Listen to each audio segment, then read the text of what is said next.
amigos, porque de físico, poeta y loco todos tenemos un poco. Bienvenidos a este canal. El tema de hoy es acerca de la medición de la temperatura y la medición del calor.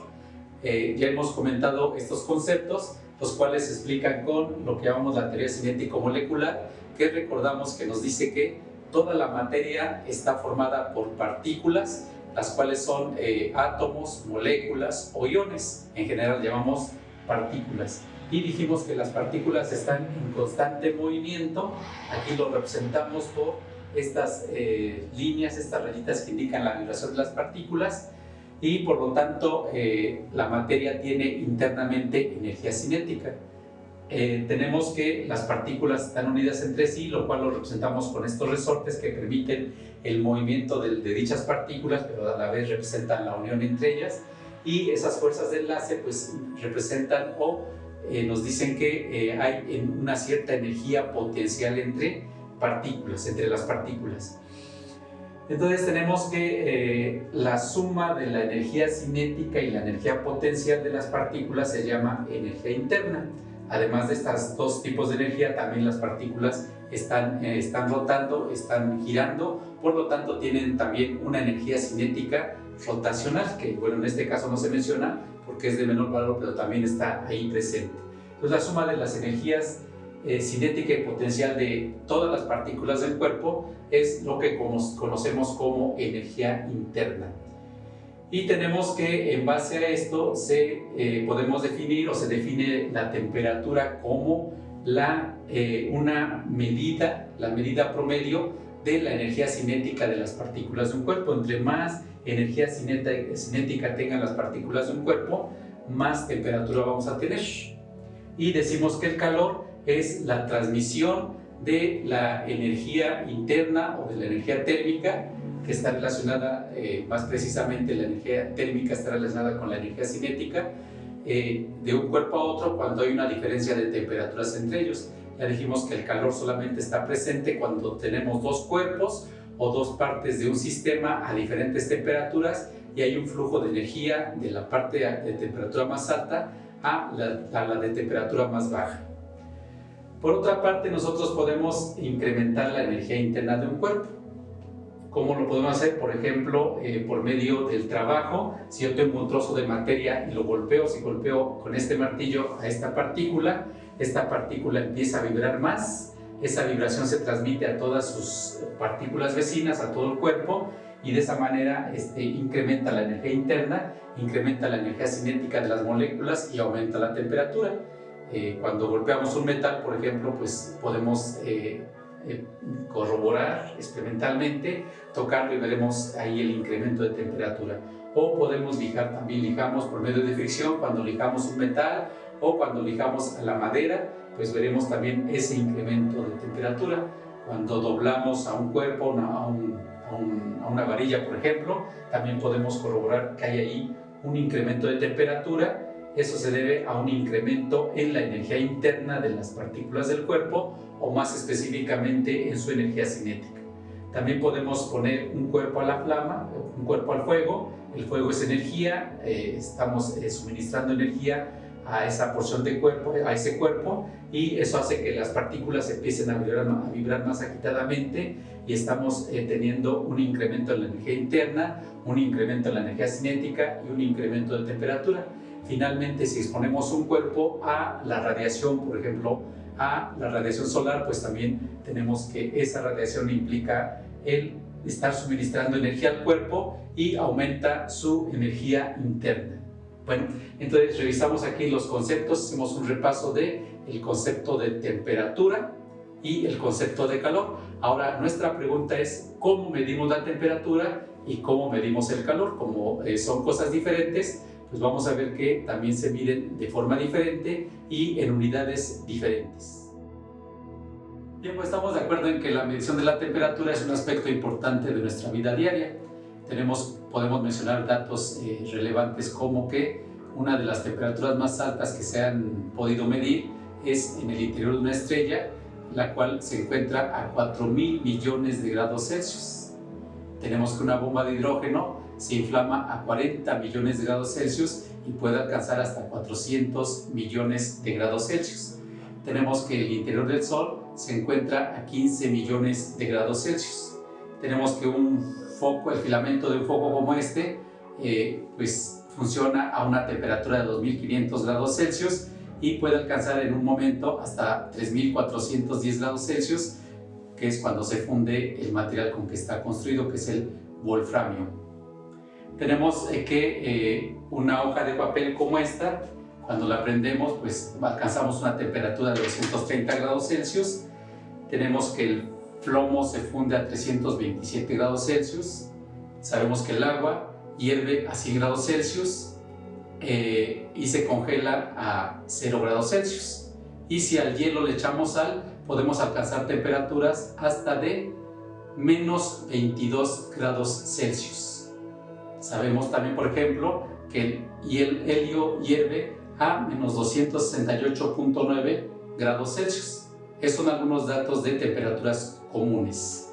Tenemos que pues, esta medición de la temperatura ha sido una inquietud del hombre desde mucho tiempo y se han hecho diferentes intentos a través de la historia.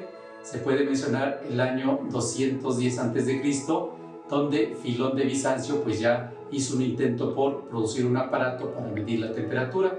O podemos también mencionar el año 100 a.C., Herón de Alejandría tuvo otro intento, posteriormente ya con métodos un poco más refinados, entre comillas. Se menciona a Galileo que en 1539 también creó su instrumento para medir la temperatura.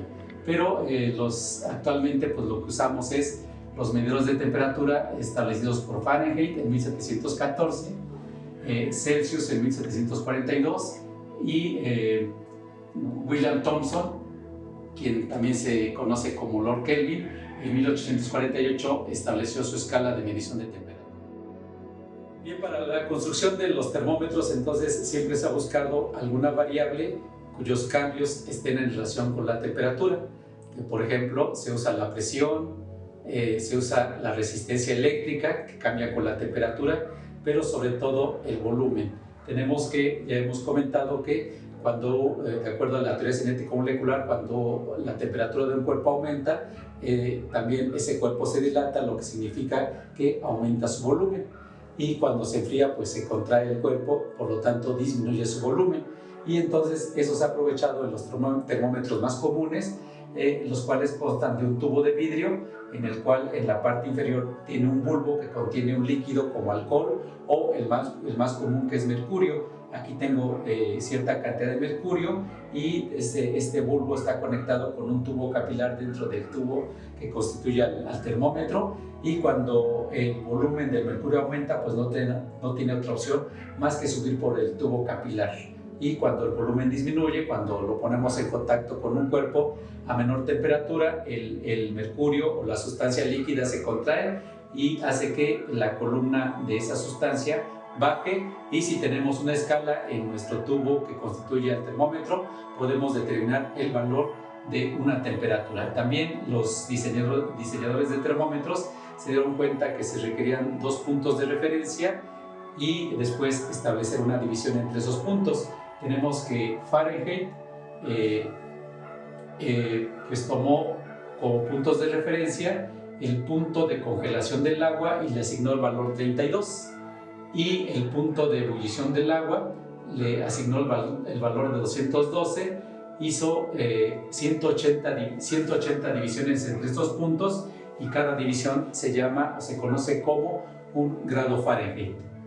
Posteriormente Celsius en 1742 hizo su propio diseño de termómetro. Para esto él tomó el punto de congelación del agua como 0 grados Celsius y el punto de ebullición del agua como 100 grados Celsius. Les asignó esos valores y dividió esta escala, dividió estos valores extremos en 100 partes. Cada partecita va a ser 1 grado Celsius. Tenemos aquí el termómetro de la escala Kelvin, o la escala Kelvin, que también se llama escala absoluta, porque aquí se hizo uso de otro concepto. Ya no es una escala arbitraria, sino que se retomó la siguiente idea. Ya hemos comentado que de acuerdo a la teoría cinético-molecular, cuando le damos energía a un cuerpo, una sustancia, aumenta la energía cinética de sus moléculas, de sus partículas, y al contrario, si sustraemos energía térmica de esa sustancia, si suministramos, si quitamos energía o lo enfriamos, absorbemos energía del cuerpo, entonces la energía cinética de sus partículas se empieza a disminuir y va a llegar un momento en el cual la energía cinética es prácticamente cero. Entonces ya no hay más energía que suministrar y en ese momento hemos alcanzado la temperatura mínima que se puede alcanzar y la cual corresponde a menos 273 grados Celsius.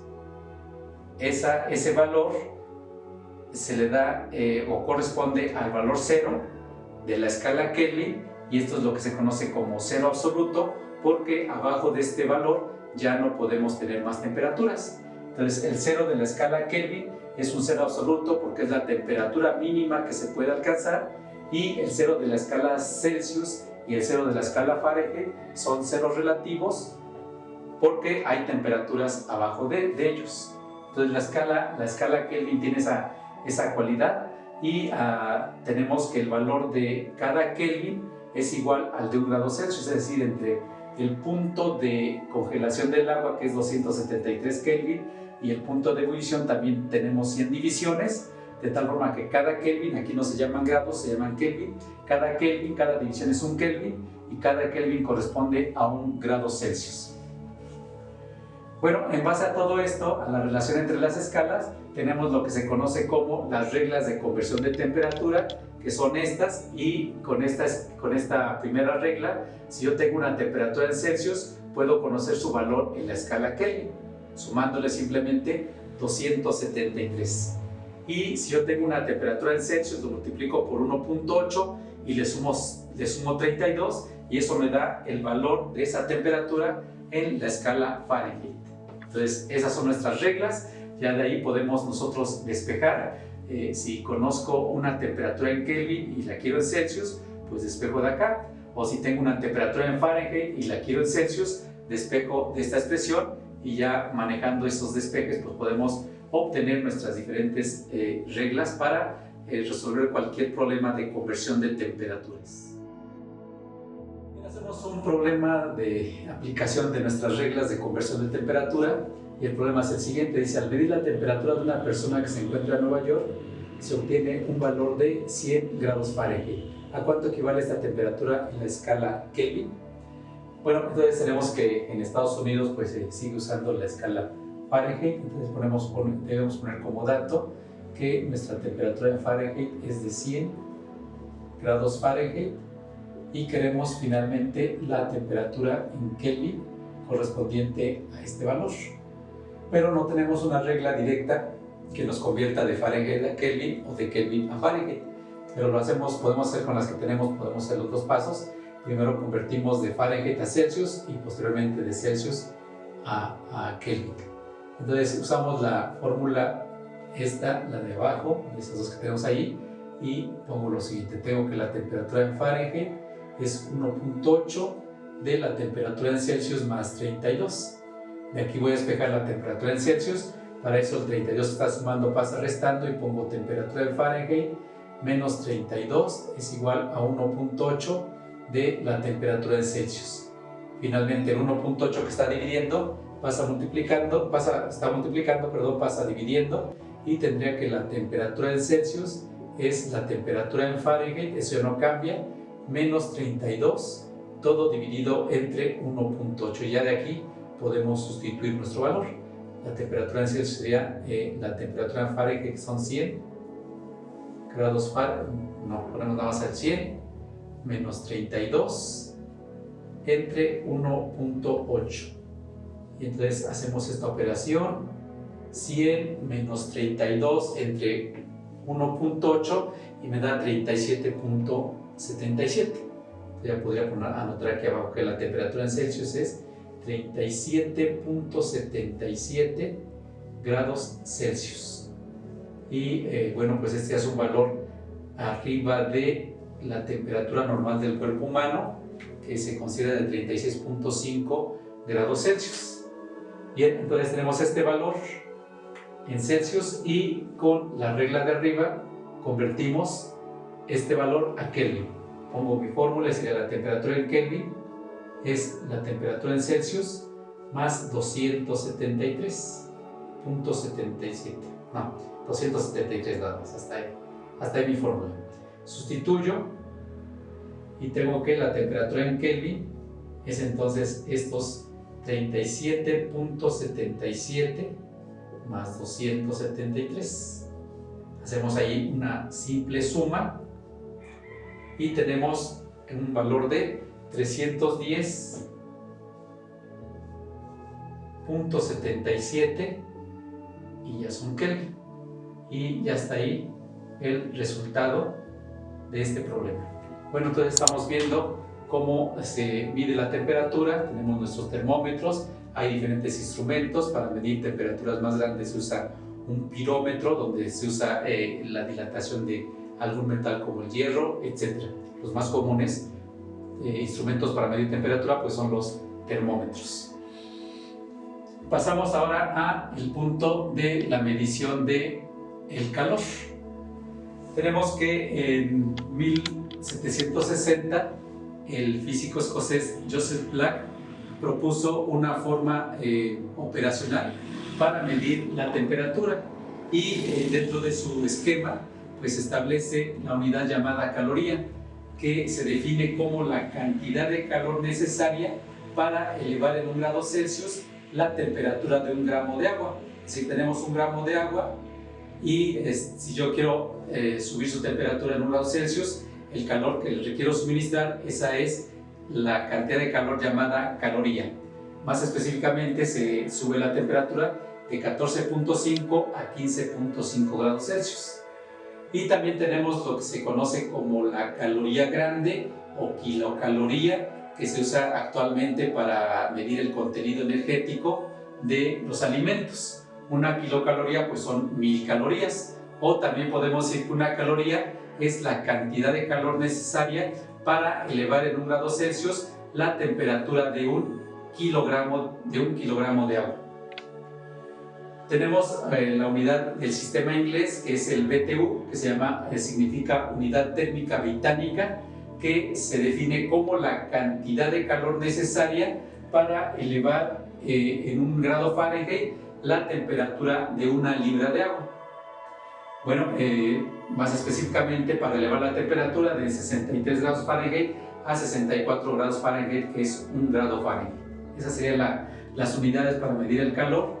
Y pues se puede establecer la relación entre BTU y calorías. Tenemos que un BTU equivale a 252 calorías o a 0.252 kilocalorías.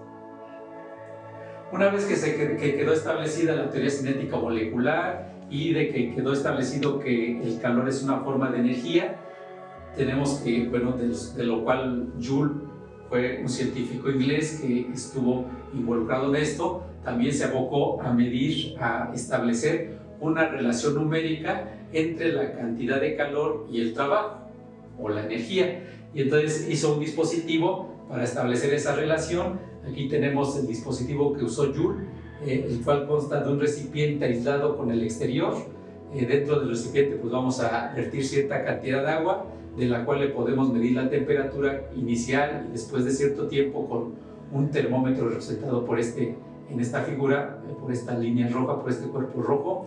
Y tenemos que en el interior del recipiente tenemos un conjunto de paletas que van a girar, y van a girar cuando externamente hacemos que bajen y suban estos pesos que están colgando de estas poleas que están fijas en un punto superior. Entonces así podemos, con la subida y bajada de estas poleas, podemos medir el trabajo necesario, el trabajo que se está realizando. Internamente las paletas están girando y debido a la fricción se detecta un incremento de temperatura del agua. Y con ese incremento de temperatura pues se puede medir la cantidad de calor que está siendo suministrada a esa cantidad de agua. Y lo que encontró Joule fue lo que se conoce como el equivalente mecánico del calor, que está expresado con estas relaciones. Encontró que para suministrarle 1 caloría de calor a esa cantidad de agua se requiere hacer un trabajo de 4.186 Joule. Entonces, esto es lo que se conoce como equivalente mecánico del calor, y pues ya relaciona al trabajo con la cantidad de calor o con la energía térmica. De forma equivalente, en el sistema inglés se tiene que un BTU equivale a 778 pies por libre. Bueno, haciendo nuestras conversiones correspondientes, también podemos determinar que un BTU equivale a 1054 Joule. Entonces aquí tenemos las unidades, caloría, kilocaloría, BTU y Joule para medir la cantidad de calor o energía térmica. Bien, para irnos familiarizando con estos conceptos de las unidades para medir la cantidad de calor, tenemos este ejemplo que dice: un bloque metálico de 3.6 kilogramos cae desde una altura de 7 metros. Si toda la energía potencial perdida se convierte en calor, ¿cuántas calorías y BTU de calor se obtendrían? Bueno, sabemos que cuando un cuerpo cae desde cierta altura, cuando esta altura tiene energía potencial, al ir cayendo la energía potencial se va convirtiendo en cinética, y justo antes de chocar con el suelo, toda la energía potencial que tenía se transforma en energía cinética, y cuando choca con el suelo, pues esa energía se transforma en otras energías, como calor precisamente, como el sonido que escuchamos, puede haber una producción de luz, etc. Pero en este caso suponemos que toda la energía se transforma en calor, y vamos a determinar cuánto calor obtendríamos. Entonces, para resolver el problema, pues planteamos o encontramos la energía potencial que tiene el cuerpo en su punto más alto. Y recordamos que la energía potencial se calcula con la fórmula mgh. Ya es una fórmula conocida. Tenemos que la masa es de 3.6 kilogramos. Tenemos que G vale 9.8 metros sobre segundo al cuadrado. Y H son los 7 metros desde los cuales se suelta este objeto. Hacemos esa multiplicación, la multiplicación de esos tres números, 3.6 por 9.8 por 7, y obtenemos 246.96. 246.96 Joule. Esa es la energía. Entonces, toda esta energía potencial se pierde, pero se transforma en calor, es decir, el calor que se obtiene va a ser igual a la energía potencial que tenía el cuerpo, y va a ser igual a 246.96 Joule. De aquí de pasada mencionamos que estoy poniendo la letra Q porque la cantidad de calor se representa con esta letra. Q nos va a hablar siempre de una cantidad de calor, y convierto esta cantidad de calor a calorías, sabiendo que, como vimos, que una caloría son 4.186 joules. Una caloría son 4.186 joules.